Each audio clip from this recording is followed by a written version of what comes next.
Did you guys know that there's an underlying principle that's similar between ITF Taekwondo, Japanese Karate, and the Okinawan Karate styles? Learn about the secret tip and how you can implement it to your martial art in this video. Hi guys, I'm Yusuke, a karate coach in Japan, and thank you so much for checking out today's video. So a few months ago, I went to a ITF Taekwondo Dojo here in Japan with the help of Mr. Pak. I was able to go directly to their Hombu Dojo, their main dojo, to spar with some of the students and to learn some of the tours, the katas.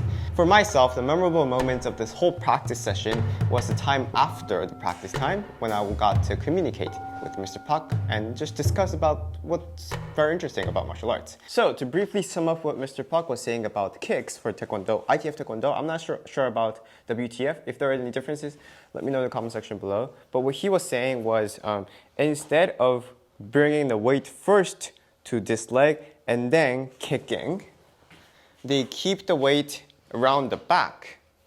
It doesn't mean they do this. This is just an over-exaggeration.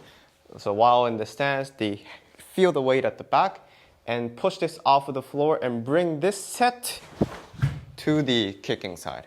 So their weight transfer was from here directly to, so you bring it up and then you bring it out again. So that was their way of moving the weight. Seeing this thought came across my mind. Wait, the concept of hikite in Japanese karate and the tomarite way of punching is very similar to what he's saying.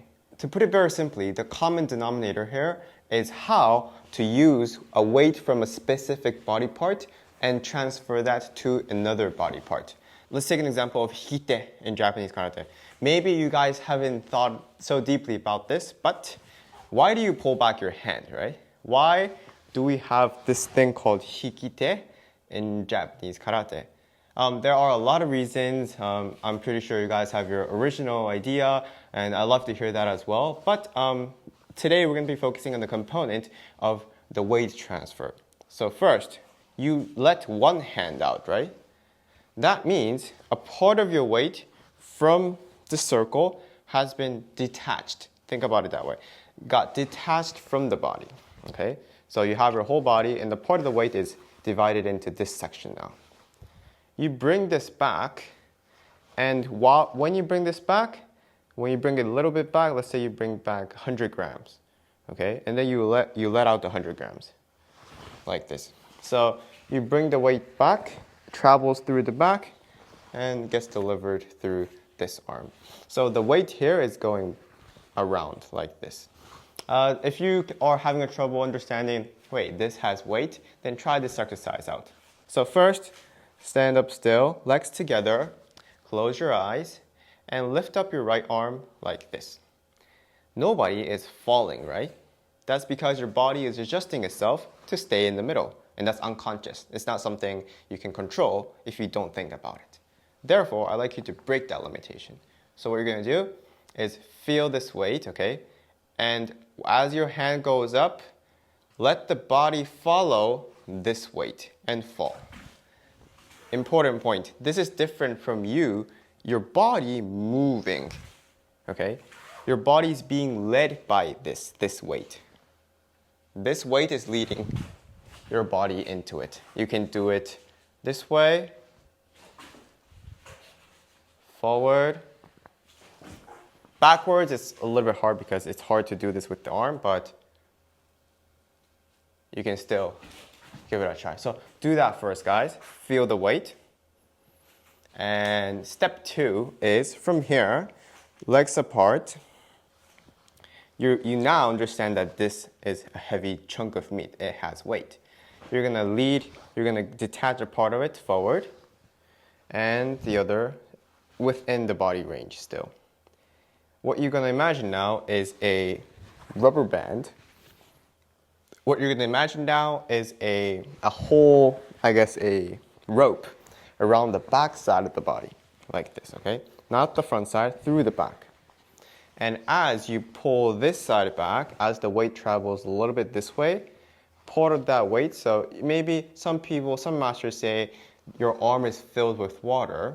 So as the water travels through this back, goes through the tube, and gets redelivered through this way.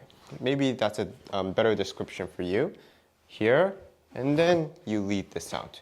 That's very similar to the weight of the leg coming up here, and then getting redistributed there. So the weight is moving through different body parts. So if you think about the hikite that way, I think your body movements might change. You're not just switching the arm. This is not a switch. It's more of a flow to this side. Also, you can punch to the side by doing something similar. So detach the hand, or you can open up the hand like you do in naihanchi or tekki, and you're gonna bring this weight back to the body. With that, you're gonna punch. With this weight coming through the back, you're gonna punch. The weight comes back, travels through the back, and goes out this way. This is a tomarite kind of punch. Maybe you've seen this video on YouTube, Yamashiro sensei doing a punch. The characteristic of this is he feels the weight throughout the arm and he makes it flow to the side. So it's very similar to the hikite concept that I just mentioned before, in a different direction. This one, you don't really rotate the hips so much. The center of the circle is in the middle and your body is following that punch, like this. So depending on your martial arts, I'm sure there are kicks, punches, some techniques that are delivered through the tip of your fingers or your hands or your feet. In that sense, the energy doesn't start here, right? Maybe it starts from the elbow, shoulder, back, hips, knees, maybe your fingertips, your toes. So think about those points and just take your practice slowly and think about, okay, where is my energy coming from? And what kind of flow can I write on my body? What's the arrow going? What's the direction? What are the powers? If you start thinking about that, maybe your body manipulation will be leveled up to a new status. So I hope you can give this a try, and I hope this gave you a new perspective on how to move the body. And other examples in karate, let's say you do a kizamizuki.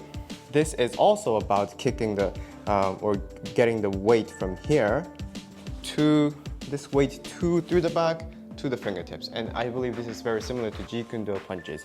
So, like a lot of people say, martial arts is just different ways to go on top of the mountain, and there are so many similarities along the way.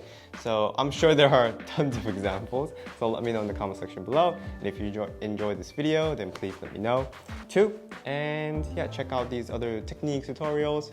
I do online group lessons and private lessons where I share these kind of knowledges live every week. So please check it out from here. And this is my subscription button. I'll see you guys in my next video.